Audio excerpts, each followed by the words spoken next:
have a confession. Please do it. Dana is the only person I've ever received a gift from. Remember what you gave me? Yes. What? Well, and it's very mutual. The watch. Bro, he called me in Vegas one time, him and his old partners. Thought I was in trouble. They come and said, Dana wants to meet you. I was like, for what? Because we've been friends for a long time, never bother him. I'll call him once in a while to come to the event. You don't like to ask for favors. I don't. So but he kept saying, Dana wants to meet you. Dana wants to meet you. So I get in this room and it's him and his partner and they're talking. I'm like, okay, did I do something or say something wrong? And they give me this watch. I don't usually take it. That has so many diamonds in it, I had to take it. And you know what's crazy? I can't find that watch for nothing. Oh, it got stolen? No, it's like I got 10 houses. Like it's in one of my safes, and I cannot find that watch for anything. But yeah, him. Well, what's the story? Here's the story. He's being Shaq as usual. We didn't just say, hey, get Shaq over here and whatever. Shaq did a lot of very good things for us early on when we were trying to build the UFC. Much like Joe Rogan. There's the Joe Rogan story where Joe did the first 12 or 13 shows for free. So when we're launching The Ultimate Fighter Season 1, Shaq came in and laid down one of the baddest commercials for The Ultimate Fighter that you will ever see. No buzzers. No checkered flags. In Ultimate Fighting, it only ends when the other guy is ready to break, when he has to tap out. I know. I've seen it up close. I've seen athletes fight till they have nothing left. Grown men begging for mercy. Who will be the next Ultimate Fighter? Now that I want to see.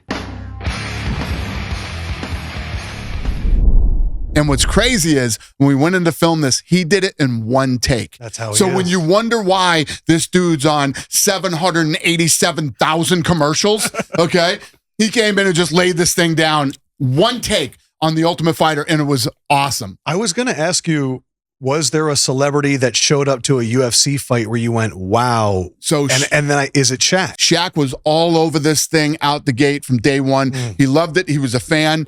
And being the unbelievable, amazing human being that he is, he came over and did that for us. So we didn't just, hey, Shaq, here's a watch. Shaq has always been an unbelievable friend, a big heart.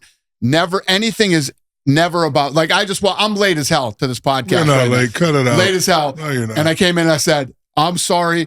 I owe you big. And he's like, you owe me nothing, just friendship. You know how he is. You're around him. You know how he is. There's this clip that I just saw maybe 2 days ago on the it's so Shaq, it's unbelievable. So they got to be in Abu Dhabi, because sitting in the middle of them is my good friend Mohammed from Abu Dhabi, and Steve Harvey's on the end. Little kid comes by, shakes Steve Harvey's hand. He comes over to Shaq. Shaq grabs the kid and hugs him for a minute, and it's just like, that is what life is all about. It is. And that is what this dude is all about. I want to clarify something. Do you know when I got introduced to the UFC? When? So I'm in Hawaii with the Lakers in training camp, and me and Uncle Jerome is walking, and the kid jumps on my back. Like, he jumps on my back. I'm getting ready to him up. It's Vitor Belfort.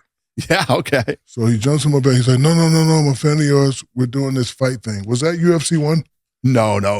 Vitor Belfort was he was fighting in the UFC when he was 18. Wow. But what year was that? What year was that you were in? I want to say. So it's before 2004. No, yeah. So I want to say 98, 99. But that's how I seen that sport. And then when I seen it, I fell in love with it. But that's the first time I see he jumped on my back, and I'm attempting to him up like I'm doing it. He's like, no, brother, no. And he had 2 tickets. He said, I want you to come to this fight. And he fought this big 7-foot dude in a cowboy suit. Yeah, that wasn't UFC. That was some other event. Okay, got it. At the time, what you're talking about, you're not wrong. Hawaii was a hotbed for MMA, man. It was everybody out there trained, and, all those kids from Hawaii are scrappy little fighters, man. And there were lots of shows. So when we first bought the UFC, I used to fly to Hawaii like once a month because there were all kinds of shows there. We would go watch the shows. Got it. Okay. So yeah, that totally makes sense. I was listening to Shaq's good friend, Shannon Sharp's podcast that he did with you, and he was asking you about basketball players that could maybe do UFC, and of course, Shaq's name came up. Yeah. Could you even imagine if all of his energy as a youth had gone just to MMA, what this could have been? 100%. I mean, this maniac used to call me all the time. I'm telling you, Dana, I'm going to fight. I'm going to fight in the UFC. I'm training. I said, hey, I want to knock these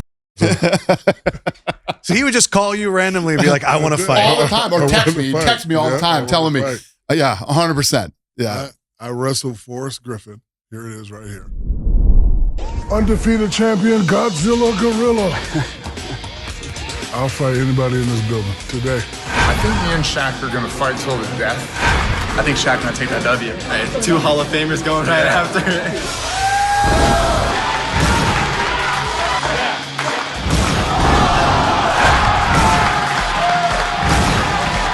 Coming for you, Forrest. He's the strongest ever. I couldn't submit him. I don't know if he was taking it easy on me, but he couldn't submit me. But after that, I was sore. What would you say was the peak of your powers? Like the strongest youthful, what year? 2000? It's not about that. This is why I had a follow-up, but okay. This is why I started Shaq versus. Every guy sits on the couch and looks and says, I can do it. I'm 7'3", Of course I can fight Mighty Mouse. In my mind. Yeah. But I know when I get out there, he's going to, leg lock, submit and all that. So I like to fight, used to. And so like whenever I watch a UFC event, I always say, I think I can do it. I trained for it with my guy, John Burke out of Orlando. It actually helped me win 3 championships because when I trained for basketball and then had to go to the season and they would wrestle me, I would get tired. But when I trained wrestling, I was in shape and we won 3 years in a row. So every time I did my UFC training, I won.